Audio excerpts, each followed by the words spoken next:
Okay, what is the inflation rate in 2001? Anybody? 2001, what is the inflation rate? 1.2%, okay? Yes, 1.2%, very good. 2002, 1.38%. Do you all get the same answer? Yes, very good. 2002. How about 2003? 2.34%. Okay, okay, good. How about 2004? 1.9%. Okay, very good. Yes. And 2005? 3.08%, or is it 2.99? Which one is it? 3.08%. Looks like majority win. Huh? Okay, now very good. So again, the challenge here is really what is the CPI in the base year. I keep emphasizing in the base year, the CPI is always 100. Okay, I've recently taken down this photo of this question. So you have to look at my answers. This is how it look like.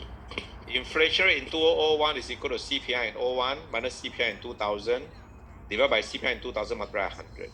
So you take 101.2 minus 100 divided by 100 equals to 1.2. Inflation rate in 2002, CPI 02 minus CPI 01 divided by CPI 01. Remember, the denominator is always the previous year. Okay, so don't make mistake there. 1.38%, then 2.34%, and 1.9% and 3.08. Please take a photo of this question, of this answer, if you are not sure. Okay, It shouldn't be difficult so long as you know the base year 2000, the CPI is 100, and you do not make mistake in your calculation. That base year CPI is 100 for year 2000 is only useful when we calculate the inflation rate in the first year, 2001. Okay, after that, that base year is no longer important. Please take note. Any question for me, ladies and gentlemen? All good? All good. Okay, all right. Let's move on. Sometimes the question can also be straightforward like this, but sometimes students cannot answer. No? So shocking. So can you try to calculate the CPI in 2007 for me? They give you the inflation rate and they give you the CPI in 2006. They ask you to calculate the CPI in 2007. Anybody can calculate this for me? Just calculate. Where's the answer?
Okay, we got the answer. 150. Okay, very good. Yes, very good. Okay, so you just basically use the same formula of inflation rate. We don't have the 2007 CPI, we only have the 2006 CPI. So we have the inflation of 25%. Put in the 25% here equal to CPI 07 minus CPI 06 divided by the CPI 06 multiplied 100. Substitute in all the numbers, then eventually your CPI is 150. Okay, take a photo of the answer if you are not sure. Okay, so it's basically playing around with the mathematical formulas really. So do not be tricked or tripped by such a question. In some of the exam papers, there are quite a number of calculation. So sometimes students get tripped over because they are not good in calculation. Okay, so do not no need to rush, just take your time, slowly apply the formula and play around the formulas. Okay, got it, Sakina?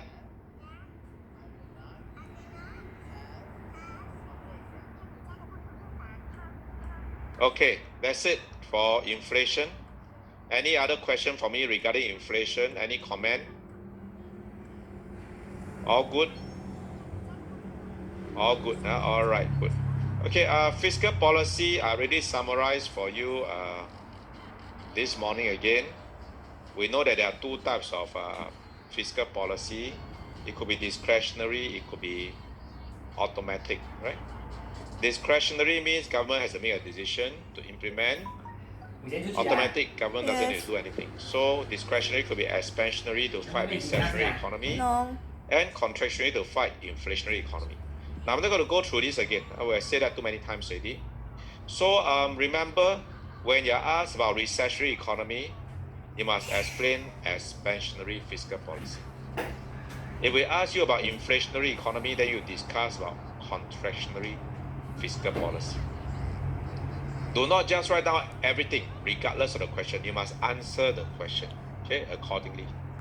And please explain and elaborate on the policy using sentences. Do not write in point forms like me, okay? Point form is only reserved for me, it's a privilege. For you in the exam, you can write in sentences, okay? Now, and also, of course, sometimes the question just asks you explain the fiscal policy to stabilize the business cycle or discretionary fiscal policy to stabilize the business cycle. When it says